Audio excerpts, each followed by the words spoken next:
Doing a little bit of brandy on the 82-gallon still. The 500-gallon still is taking a nap today, but you guys are actually here the first day that we're distilling a brand new mash bill on the continuous column still. So if anybody wants to try a little 90% corn, 10% malted barley at about 150 proof, we can try that as we go down there. So then once we're done with that, we're gonna pop out into that first red rickhouse down there. That is rickhouse number 2. We're gonna get into a little bit of a barrel sampling if that works for you guys. So we got plenty of water down there. You all got a little bit of cocktails right now. We got glasses down low as well. So we're gonna snake through here and start in this first warehouse.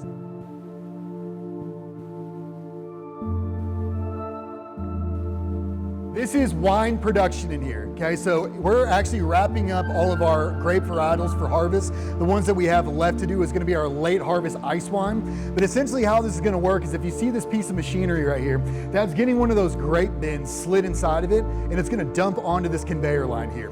The production team members are gonna be lining down the side, and they're gonna be picking out different things like the leaves, the debris, things that you don't wanna put through into the wine.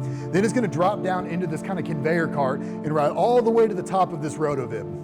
This rotovib machine is essentially going to separate those grapes away from the from the stems. So all the stems are going to shoot out on this side, while all the grapes shoot out on the far side over there, and they're going to make their way all the way around into that back container back there, which is going to be the bladder press. So if you've ever seen back in like Napa where they do all the grape stomping, that's our grape stomping essentially. So a big old balloon's going to inflate on the inside of that, pushing all the grapes against one another. That's going to have a drip tray full of juice in the bottom, and that's how we start the beginning process for our wine.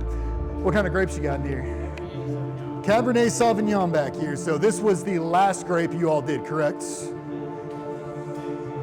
Nice, nice. And what grape are you guys picking for late harvest grape? Vidal. All right, so Jason, are you just kind of breaking up some of the grapes and some of the juice in there?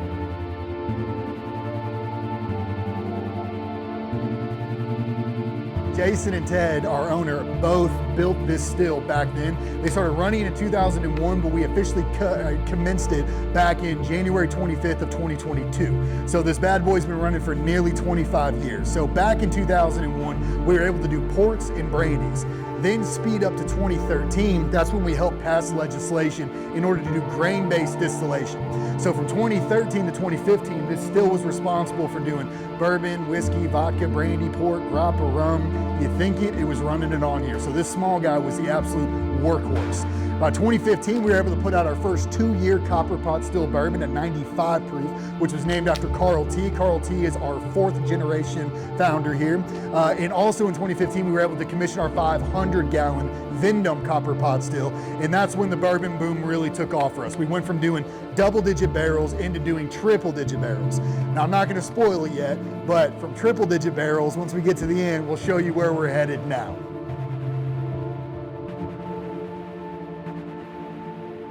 People always ask, all right, 2, 3, 4, and 5, where's warehouse number 1? It's this bad boy here in the back. So if you know anything about our rye is coined Old Rickhouse Rye. This is the Old Rickhouse, or the original Rickhouse. Back in the day when we first started distilling barrel-aged products, it held everything in here. It was our first bonded facility. It held all of our brandy, our barrel gin, our rye, our bourbon. And eventually we grew too big and we needed to outsource it further out. So we went ahead and built another rickhouse, which was 2. We developed that in 2015. That one holds 2,500 barrels. Rickhouse 3 was done in 2019. That holds 3,500 barrels. Rickhouse 4 was done in 2021, holds 6,500 barrels. And then that big boy in the back was done April of last year and it holds 8,000 barrels. So now we converted the original Old Rickhouse into a blending and a bottling facility. So if you guys want to come in here and take a look, I'll open this garage door. These are our Solera style tanks. So essentially the way that we conduct a blend for this is roughly 1,200 gallons or about 31 standard whiskey barrels. So what we're gonna do here is we're gonna deplete about half of each one of those to make the blend. The blend is always going to be unique, but it's always going to be consistent with that quality and that flavor. So the reason why we say it's a Solera style is we know Solera in a nutshell is the old influencing the new. The smallest or the least age that it's inside this barrel is 4 years old. The max age that's in this barrel is 11 pushing 12 years old.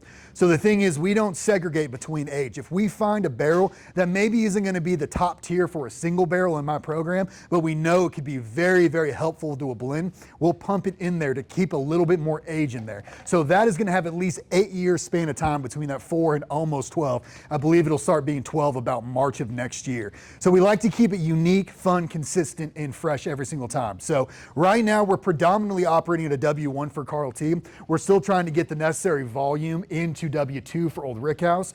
Since it's 2025, we started doing this back in 2024. And one of the biggest things, if you date it back, 2024, 4 years earlier, what happened? COVID. So the thing was, is we just weren't producing rye during COVID. There was really no rhyme or reason. It's just kind of, we got sidetracked with like other things like a pandemic.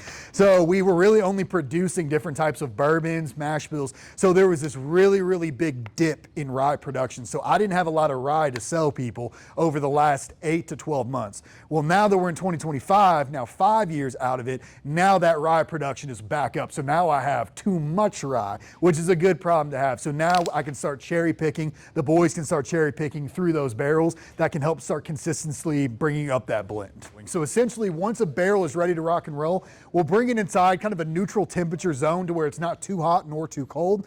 Let it kind of settle, pump it into stainless steel to let it oxidize, breathe, open up. Then after about 24 to 48 hours, it'll go over here where it's going to be bottled. If you see this, this is a linear system over here. So basically the way it works, and I'm not joking about the duct tape, it is on here. So essentially the way that this works is bottles get loaded into this back part over here, make its way down to the fillers. Every time that touches down, you're getting a full case of spirits. Makes its way over here, where you're gonna get a cork pressurized pumped into the bottle, then receives a cap that'll be shrink wrapped right to the top, makes its way over to the labeler, gets a label on the front and the back, spits out onto that table, and then ran through the tape line and gets sent out for distribution. So to put it in perspective, if you look all the way up there, in the middle, you'll see that piece of machinery. That is a hand bottler. So people think, oh yeah, you guys have a spirits bottling line. Well, we've only had a spirits bottling line for a couple of years. Every bottle of bourbon, of rye, of vodka, of gin, of whatever that came off this property was hand bottled. We could do up to 8 at a time, and what that looked like is filling that 8 took about 40 seconds to get one bottle filled. We'd move it over, somebody would hand put the cork in, somebody would hand put the shrink wrap on, they would take like a DeWalt hair dryer, shrink wrap that on, and then one by one label each and every one of them. So a single barrel, if you did a full one, would take about 90 so odd minutes if it was a standard 53 gallon. So 90 minutes to label it to and from. If we run it on here, it'll take us anywhere between 9 to about 13 minutes.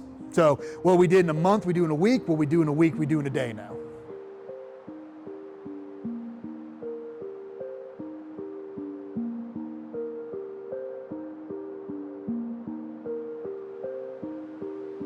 So right now, Duncan is pumping out the beer well in here where he's doing that 90-10 mash bill, running through our brand new continuous column still.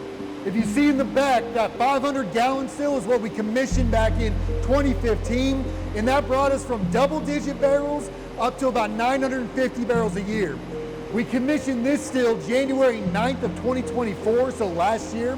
If we were to hammer the small still, the 500-gallon, and the 40-foot split continuous column still, we'd go from about 950 to 18,000 barrels. Now, here's the trade-off. Farm to glass. When the grain stops, so does the distillation. So we can't hammer it as hard as we want to. So as we live and breathe right now, we're estimating about 2,500 barrels being produced this year.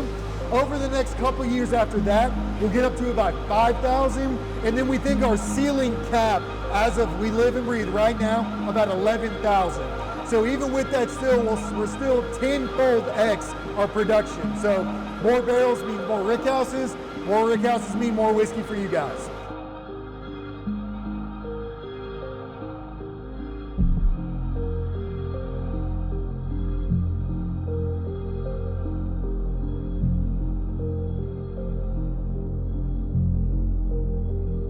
This one is rickhouse number 2. This holds all of our oldest barrels and our oldest finishing barrels.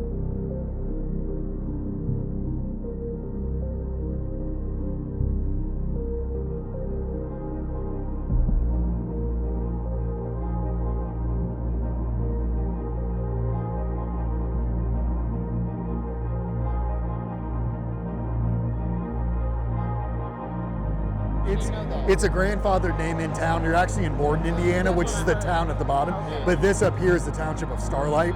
And so I was born and raised 3 or 4 miles that way in Floyd's Knobs. I live 3 or 4 miles this way in Greenville.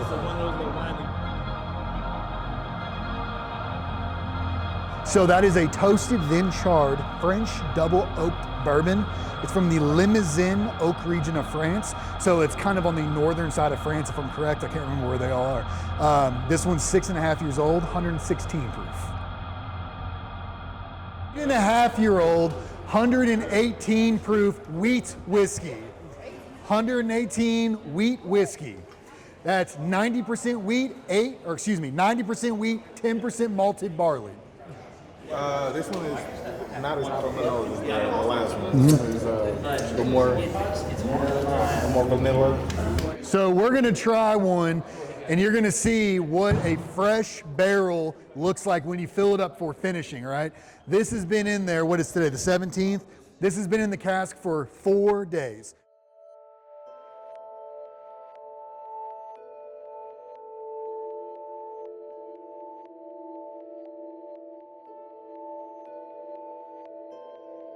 So this is 4 days worth. This is a brand new Pedro Jimenez sherry.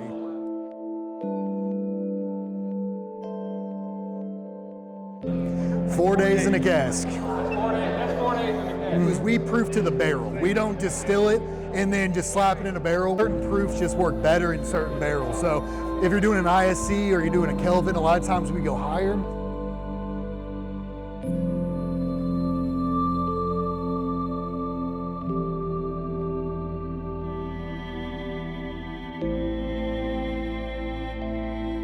We have done our Mizunara Japanese oak finished bourbon, cleaned house in a lot of awards, won 99 at San Francisco, Whiskey of the Year, and also Best in Class in certain awards. We have one barrel that is an oopsie barrel. So what that means is all the Mizunara that we get typically is about $6 grand per barrel empty. Super expensive. They're all toasted oak barrels. We had one that is toasted too long and it actually caught flame. So we actually have a charred Mizunara oak barrel, which is not normal. So we developed a master blend for it. So we'll let you guys try that too.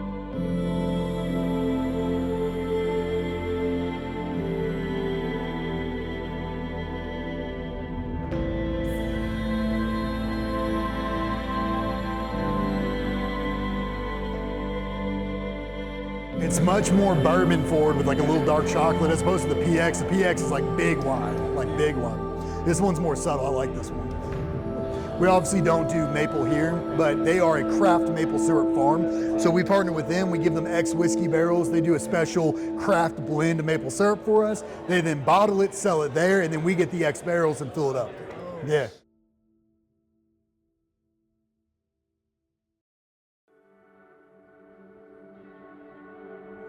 This is Blake. Blake's our owner's younger son, 7th generation.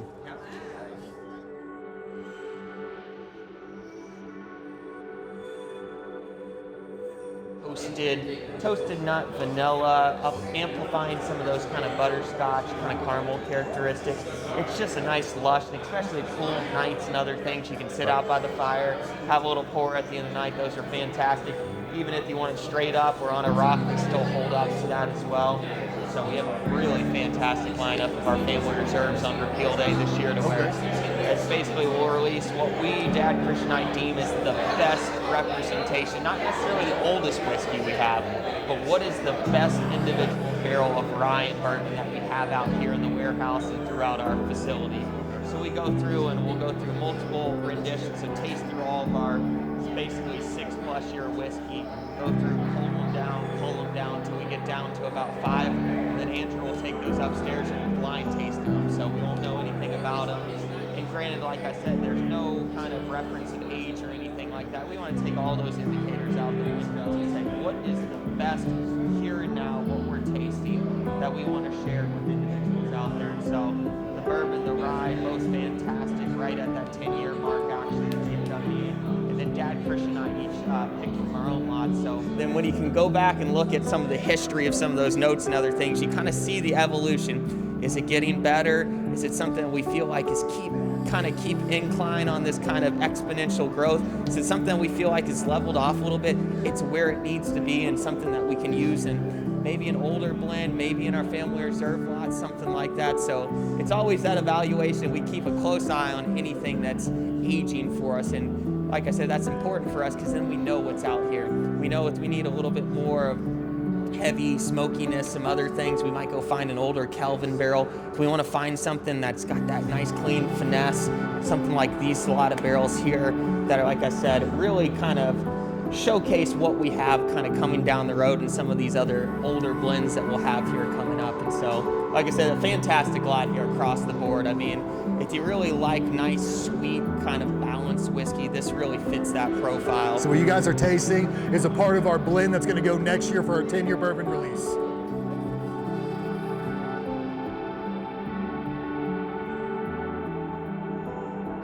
So this is going to be next year's. Yeah. Alcohol. So we have beehives here on the farm. One hive is located this way, which is northwest. One is located this way, which is northeast. Each one of those trailers have about 250,000 bees on there. So essentially what happens is these barrels back through here are all honey finished bourbon casks. So what happens is unpasteurized honey looks to naturally saturize itself down. So what that means is that honey is looking for moisture. It wants to saturize itself. So if you have a 5-gallon bucket of honey and it's only halfway filled, if you leave it out here, the humidity, that honey will start dragging moisture out of the air, and eventually you'll come back to about a 5-gallon bucket of honey because all that moisture has embedded itself in there.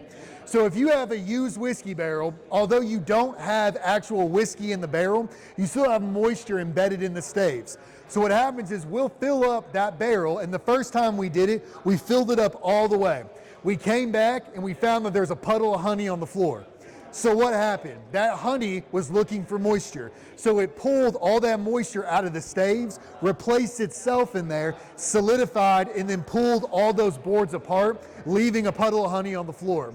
So what we have to do there is we can only fill it up about a third of the way, and then you have to rotate the casks. That coats the inside of the barrel, it gets the moisture pulled out and the honey put inside, but then it doesn't solidify so the boards don't pull apart. So then what happens is after we've done that, we do a thing called the elongated drip, which is where you pull the bung out, let all that honey drip out. Once all the honey's gone, we then take it and then we fill it up with either bourbon or rye. Then what happens? That unpasteurized honey that's inside the staves looks to saturize itself. So now it goes out, marries with the bourbon or the rye, and that's what gives you a honey finished bourbon or a honey finished rye. Single malt? No, I tried. Thank you. So now that you guys are trying the 9-year, now we're gonna go and try the 10-year.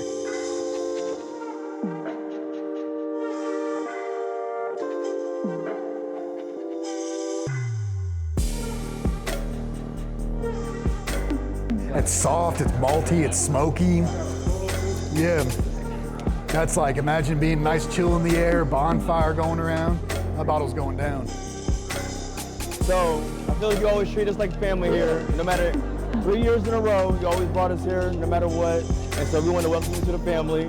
Remember 109 at BBR. You got your, I don't know if you saw the back of the jacket. I did. Oh, you did? Starlight MVP, baby. Yes. Thank you, man. Thank you. Thank you very much. Flex it, hey! Oh yeah. I appreciate you. Happy birthday to